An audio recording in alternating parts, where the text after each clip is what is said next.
Olá, meus amigos, bom dia.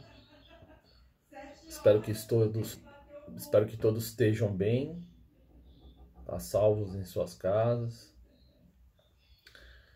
tranquilos, que a nossa Mãe Maria, nosso Mestre Jesus e toda a falange do bem estejam protegendo vocês e suas famílias. Hoje nós vamos estudar, no Livro dos Espíritos, o tema Progressão dos Espíritos. Nós já estamos na segunda parte do Livro dos Espíritos, a segunda parte que fala do mundo espírita. Então, para que a gente possa entender quem nós somos, né? Então nós vamos entender aí, através desse capítulo, quem nós somos. E nós já estudamos aí, né, na primeira parte, as causas primárias. Então vimos lá no primeiro capítulo Deus, inteligência suprema, causa primária de todas as coisas. Vimos os elementos gerais do universo, o espírito, a matéria. E vimos que quando nós juntamos esses dois, né, o espírito e a matéria, esses elementos gerais do universo, associado ao fluido universal, que é quem faz essa união, nós temos aí o espírito com letra E maiúscula. Kardec faz bem essa distinção, onde quando ele fala do espírito, falando do princípio inteligente, ele usa a letra E minúscula.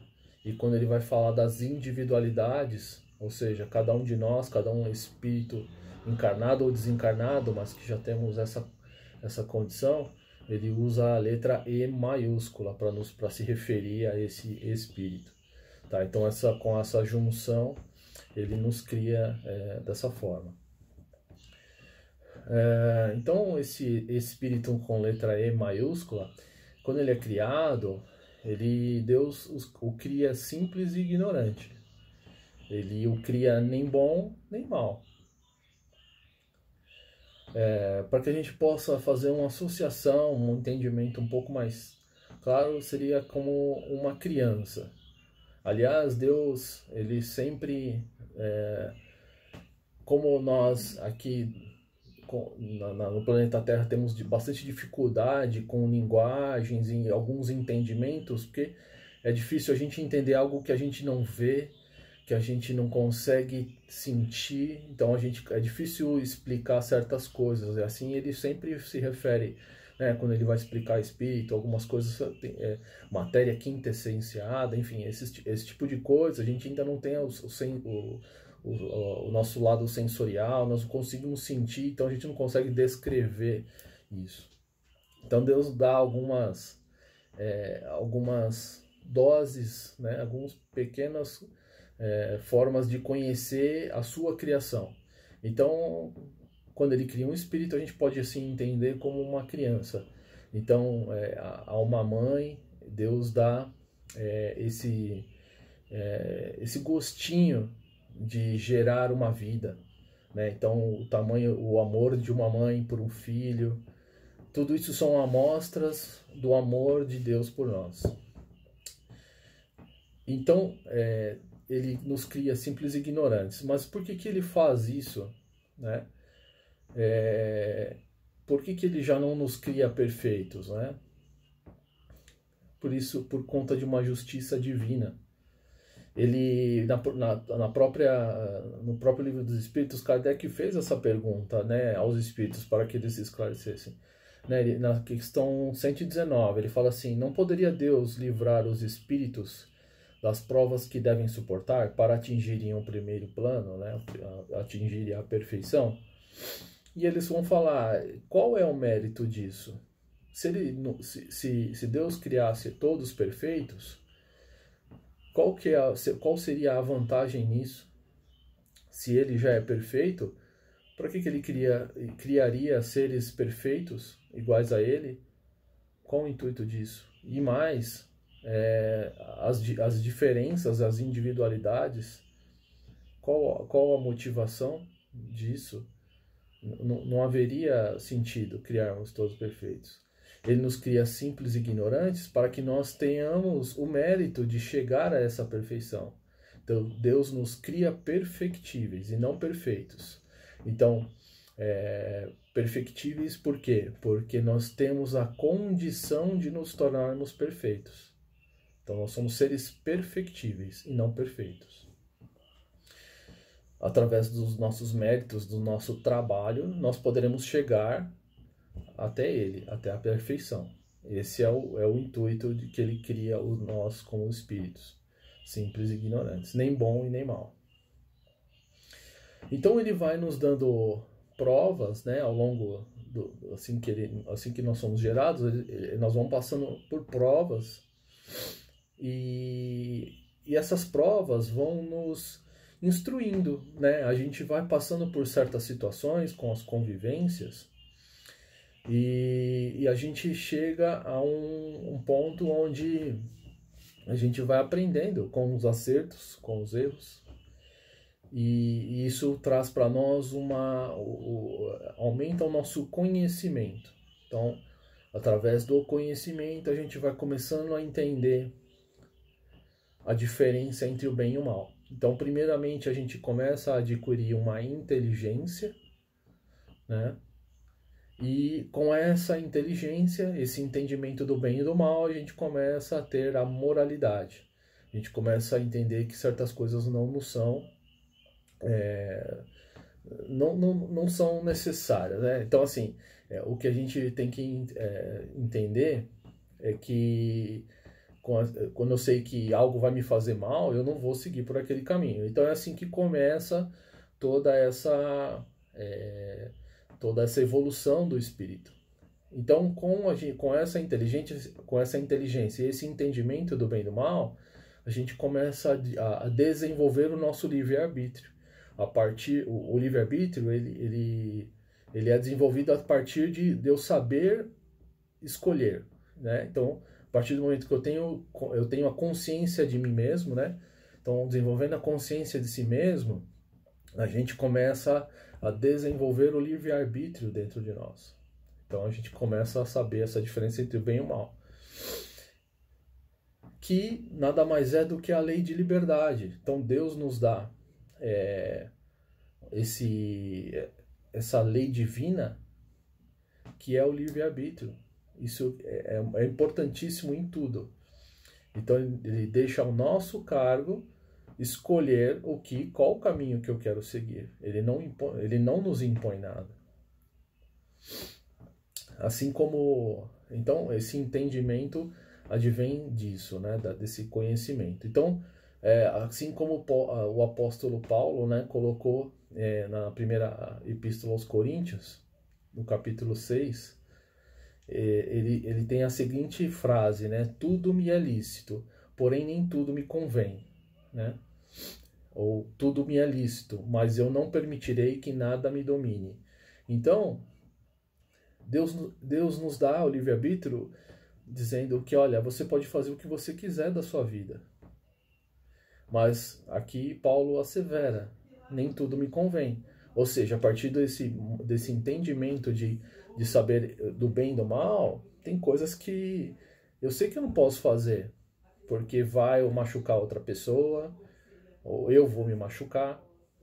Então eu não devo escolher isso, né? Então por isso Paulo coloca esse ensinamento brilhante que elucida bem isso, né? A questão do livre-arbítrio. Então, nesse desenvolvimento, né, dessa condição do livre-arbítrio, dessa escolha entre o bem e o mal, aí cabe a cada um de nós fazer. Então, quando eu escolho o caminho do mal, eu vou ter um caminho mais longo para chegar à perfeição. E quando eu escolho o caminho do bem, eu tenho um caminho mais curto, porque eu passo a entender de forma mais rápida quais são os caminhos aí para a felicidade eterna, a felicidade pura. Ou seja, eu entendo o caminho da verdade, que é o chegar à perfeição.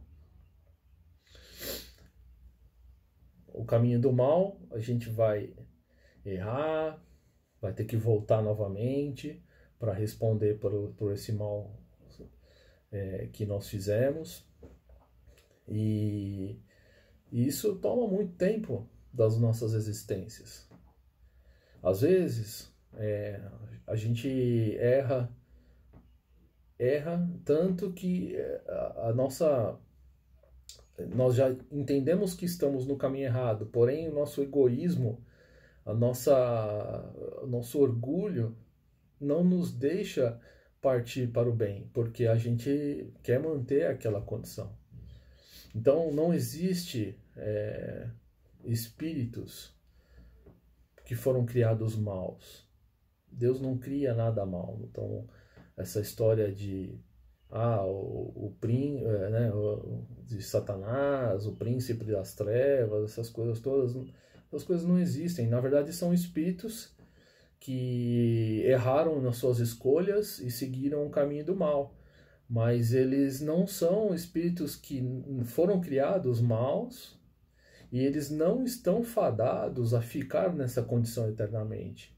Uma hora eles vão encontrar, né, com a ajuda da espiritualidade, eles vão seguir o caminho do bem.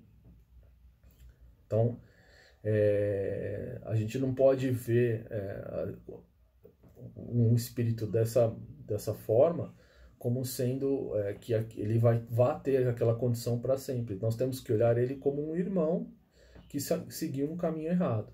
Então é importantíssimo ter essa visão e esse entendimento, porque muda a ótica. Nós, de certa forma, passamos a ter mais compaixão por esse irmão que está nessa condição, que ele infelizmente seguiu por um caminho que não é um caminho muito bom. Então é importante nós termos esse olhar de certa forma com piedade, e aí que está, né, a verdadeira ensino que Jesus nos trouxe da caridade, ajudar esse irmão que está nessa condição, para que a gente possa, para que ele também possa seguir pelo caminho do bem, porque ele pode muitas vezes nós nunca retrogradamos, né? A gente não tem a gente não volta com o nosso tudo que a gente aprendeu, tudo que a gente adquiriu de inteligência, a gente não perde isso, a gente fica gravado em nós. Porém, a gente pode às vezes estagnar. Então, às vezes esses irmãos podem estagnar nessa condição, mas é claro que a espiritualidade e Deus sempre coloca as coisas em movimento. Então a gente vê que às vezes quando a gente está muito estagnado aí nas nossas vidas, Deus vai lá e dá aquela cutucadinha para a gente seguir em frente, né? Vem uma prova, vem uma condição e faz com que a gente siga em frente. Então a gente não pode parar nessa condição.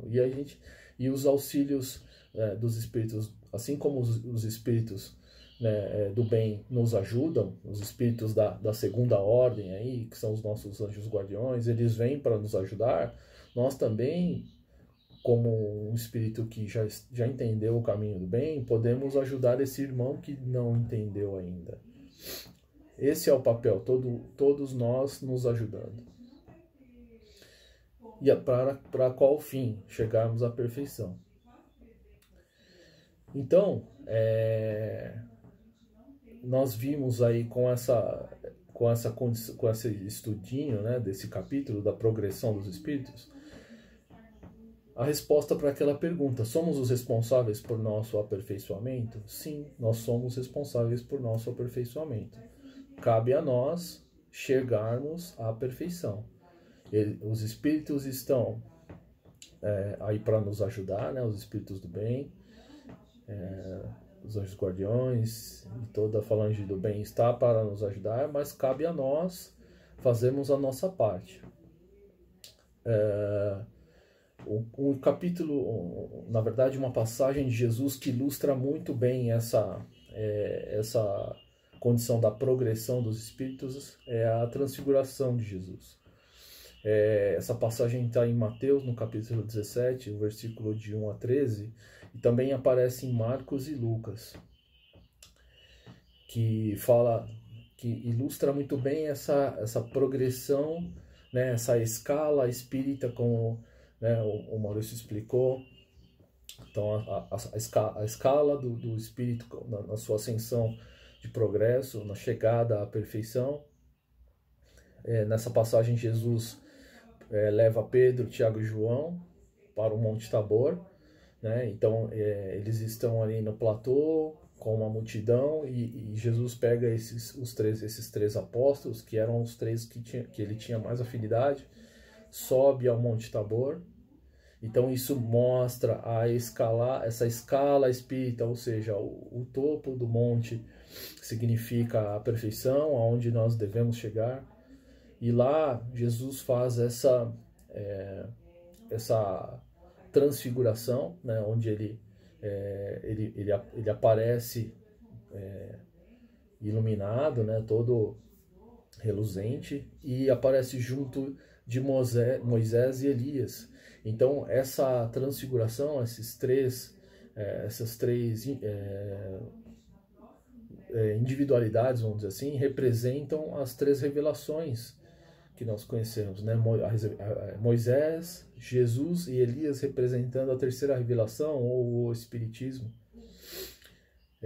Então ele traz isso, então a chegada ao topo, a chegada, né, ilustrando essa passagem, chegada a Deus. Porém, os apóstolos que presenciaram isso, eles foram tão abençoados, ficaram um bálsamo tão grande dentro deles, que eles queriam ficar ali, queriam ficar eles colocam, não, eu quero que posso construir uma cabana para nós podemos ficar por aqui, Jesus. E Jesus, não, nós temos que descer. E essa descida é importante porque ele mostra que, por mais que a gente chegue à perfeição, a gente tem que voltar para ajudar os que menos necessitam. Tanto que na descida do monte, ele faz a cura do lunático, né? Então ele desce e ajuda, né? Ele faz a cura do menino que tinha obsessores com ele. Então, nessa passagem, Jesus mostra isso, que a gente vamos seguir na nossa escala espírita, nós vamos subir o monte, porém, ao chegar lá, quando nós tivermos esse entendimento, nós precisamos descer para ajudar, porque não faz sentido a gente chegar a essa perfeição e perder a utilidade. Nós não podemos ficar imóveis, nós temos que servir ao próximo. Então, essa passagem, né, esse entendimento é isso, de que nós estamos ali, assim como nós somos ajudados o tempo todo, nós estamos ali naquele momento, nós vamos um dia chegar numa condição onde a gente vai poder ajudar, né? Então, como uma retribuição a tudo isso, esse amor de Deus, esse amor do nosso Pai tão amoroso, justo. Então tudo isso funciona dessa forma, né? A gente cada vez mais estudando esses ensinamentos, a gente entende essa justiça. Então nada nos acontece por acaso. As provas que nós passamos, as dificuldades, tudo isso é para esse nosso desenvolvimento e nosso crescimento. Tá bom? Então o ensinamento de hoje é esse. Eu agradeço a oportunidade, agradeço esse ensinamento, principalmente para mim, porque eu sou o primeiro a ouvir, o primeiro a estudar, então a boca que fala é a primeira que ouve, então serve muito para mim, e espero que eu tenha conseguido passar para vocês também esse ensinamento, que isso possa ajudar. Tá bom? Fiquem com Deus e tenham um ótimo final de semana. Um grande abraço a todos.